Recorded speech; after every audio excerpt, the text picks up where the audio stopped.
Welcome to the deep dive. So I want to start today with a question that um, feels like it should have a really obvious slap you in the face kind of answer. Mhm. Are we, as a species, getting smarter? Because if you just look around at the world we've built, you'd think the answer has to be a resounding yes. Right. It's the intuitive assumption. I mean, it feels like the only logical conclusion. Exactly. Just think about it for a second. Yeah. We have better nutrition than our ancestors ever dreamed of. We have the internet, essentially the sum total of human knowledge sitting in our pockets. Yeah. 2047. More people are going to university than at any point in history. Hmm. So you plug all that in. Our collective brain power should be, skyrocketing. We Yeah. should be in a golden age of genius. Right. That's the more inputs, better outputs theory. And you're right. It makes perfect sense on paper. But when you actually look at the data, and I mean, really dig into the psychometric testing, the military records, the long-term studies from the last few decades, the answer is much more complicated and honestly a little unsettling. Unsettling is definitely one word for it. I've been going through the research for this deep dive, and we're looking at something the researchers are calling a two-speed world. Mm. It turns out, depending on where you live and how you interact with this modern world, human intelligence is heading in two completely different directions. Precisely. We're seeing a divergence. In many developing nations, intelligence scores are still climbing. They're following that trajectory we've seen for decades. But in the developed world, the West, wealthy economies, the places with the most access to all that technology you mentioned, we're seeing a statistically significant decline in IQ. It's what they're calling the reverse Flynn effect. Okay, let's unpack that properly, because I think most people have probably heard of the Flynn effect, even if they don't know it by name. That's the idea that, every generation is naturally a bit smarter than the last, right? Yeah. That's the gist of it, yeah. It's named after James Flynn, a political scientist who noticed a really peculiar trend back in the 80s. He looked at IQ data from about the 1930s onwards and realized every generation was scoring consistently higher. We're talking about a gain of roughly 3 IQ points per decade. Which, over a lifetime or two, is massive. That means the average person in 1990 would be considered, significantly smarter than the average person back in 1920. Correct. And it wasn't because our DNA was changing. Evolution just doesn't work that fast. It was entirely environmental. Better food, less infectious disease, more widespread schooling, and importantly, a more complex visual environment. Our world got more abstract, so our brains got better at abstract reasoning. That was the trajectory for 70 years, just up and to the right. So for decades, we just assumed that was the natural law of human progress. Right. We get healthier, We get smarter, exactly. That was the assumption. But now you're saying the arrow is flipped. In developed economies, yes. The crash, and it really is a crash in some of these data sets, it's undeniable. This isn't just one small survey of college students. We have military conscription data from Finland, Norway, Denmark, Australia.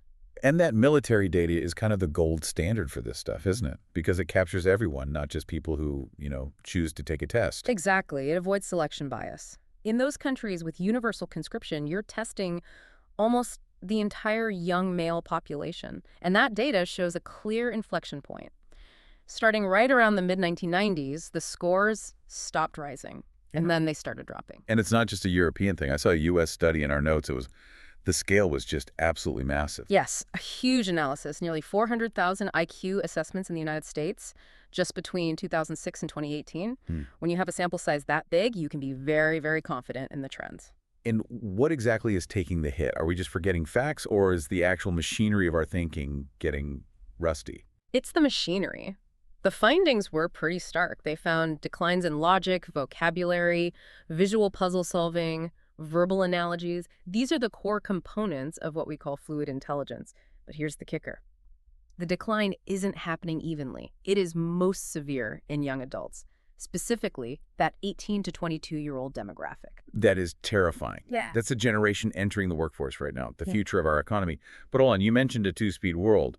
So if the West is sliding backward, what's happening everywhere else? And that's the paradox. While the U.S. and Europe are sliding back, developing nations, specifically the BRICS countries, are still seeing positive gains. We're talking about an average of 2.9 IQ points per decade. They're still on that original Flynn effect curve. So they're catching up while we're slowing down. Exactly. The gap is narrowing. And you see East Asian nations like Singapore, China, Japan, they're currently leading the global rankings in math and science, the PISA scores. However, even there, we're seeing a warning sign.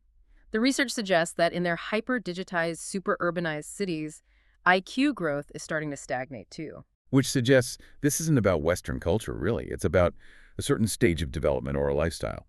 Which brings us, inevitably, to the elephant in the room. If the decline starts in the mid-90s and is hitting young adults the hardest, we have to talk about technology. But I really want to avoid the old man yells at cloud thing where we just say, phones are bad. It's not that simple, is it? It is absolutely not that simple. If you just say screen time lowers IQ, you're missing the entire point and all the nuance in the data. The research here draws a very, very hard line between active screen time and passive screen time. Okay, so distinguish those for me. Because I use screens all day, but I feel like I'm working, not, rotting my brain. What counts as active? Active engagement is where your brain is in the driver's seat. It's things like coding or browsing for specific information to solve a problem, or, and this one surprises people, gaming. Video games. Yeah. Yes.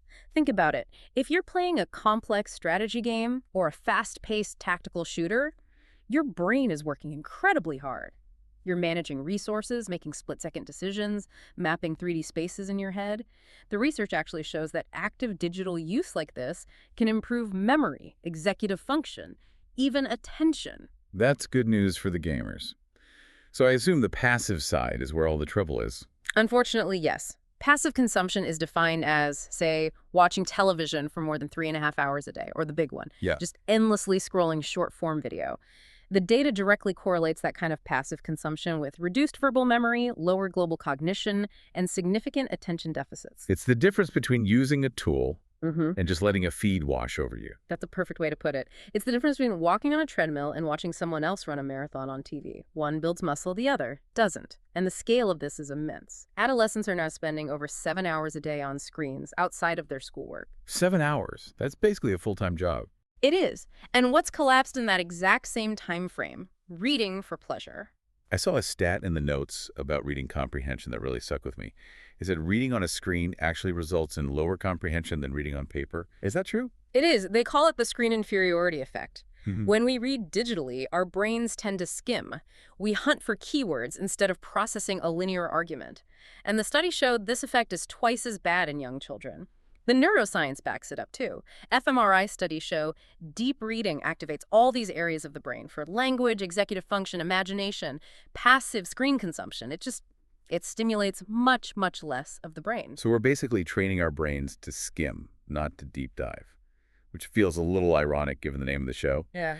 But this leads to the other big factor the research highlighted, this idea of attention fragmentation. This might be the most damaging piece of the whole puzzle.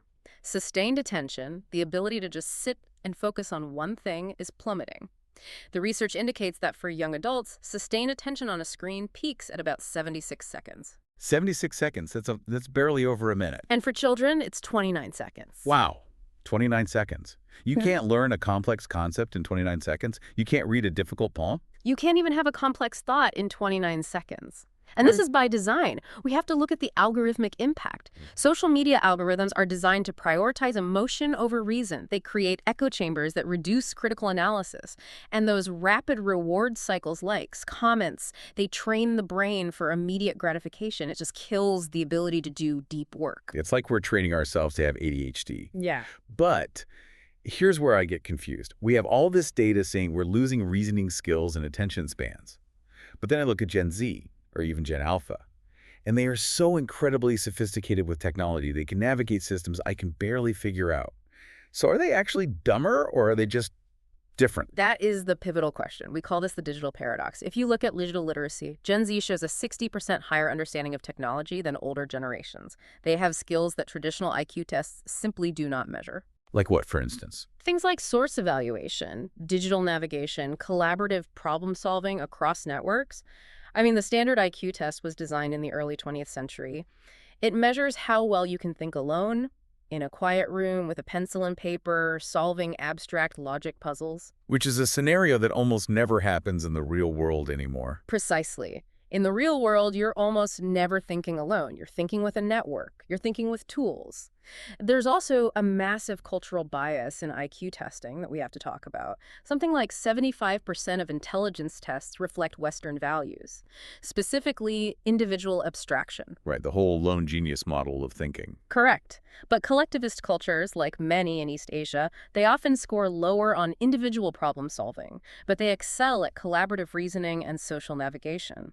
The research suggests we might not be seeing a decline in intelligence, as a whole, but a shift in cognitive style. We're moving from individual deep storage intelligence, where you have to memorize everything, to a distributed networked processing style. So we're offloading the memory storage to the cloud and just using our brain for navigation instead. That's the charitable interpretation, and there's some validity to it.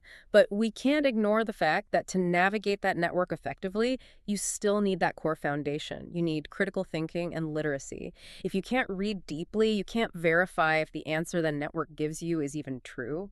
That's the catch. You can't outsource critical thinking. Which brings us to the future.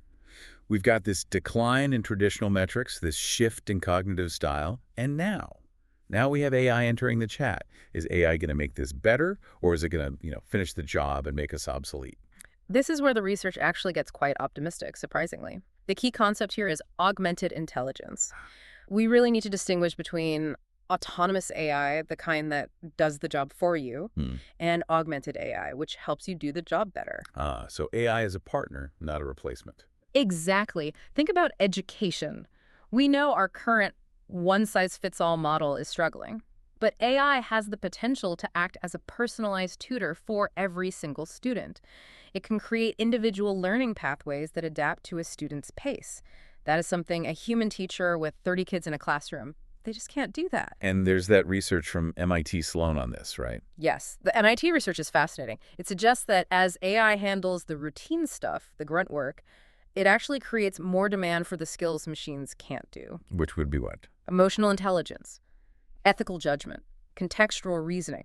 If the AI gives you 3 perfectly logical options, you still need the human wisdom to know which one is the right moral choice for your specific situation. So in a weird way, the rise of machines might force us to become more human. We have to double down on the things that make us distinct from an algorithm. That is the hope. But it requires a massive reform in how we teach.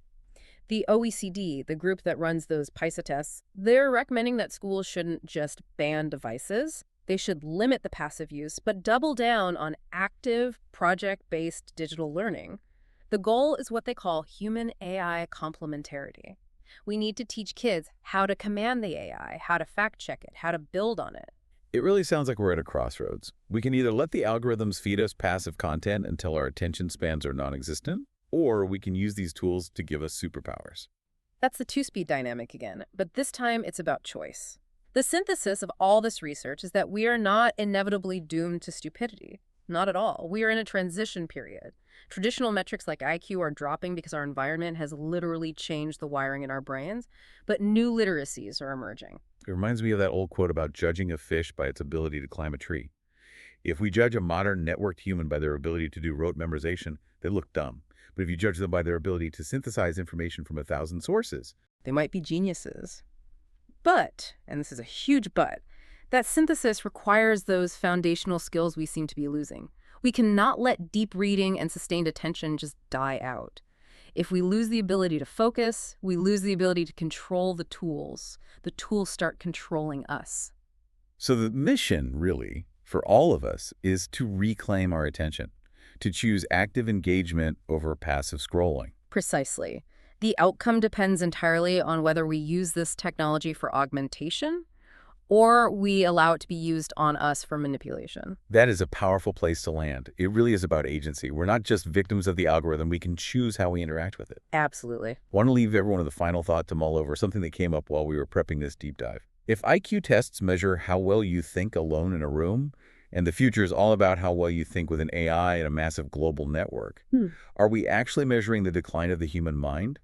Or are we just measuring the decline of an outdated yardstick? That is the question of the century. Thanks for diving in with us. We'll see you on the next one.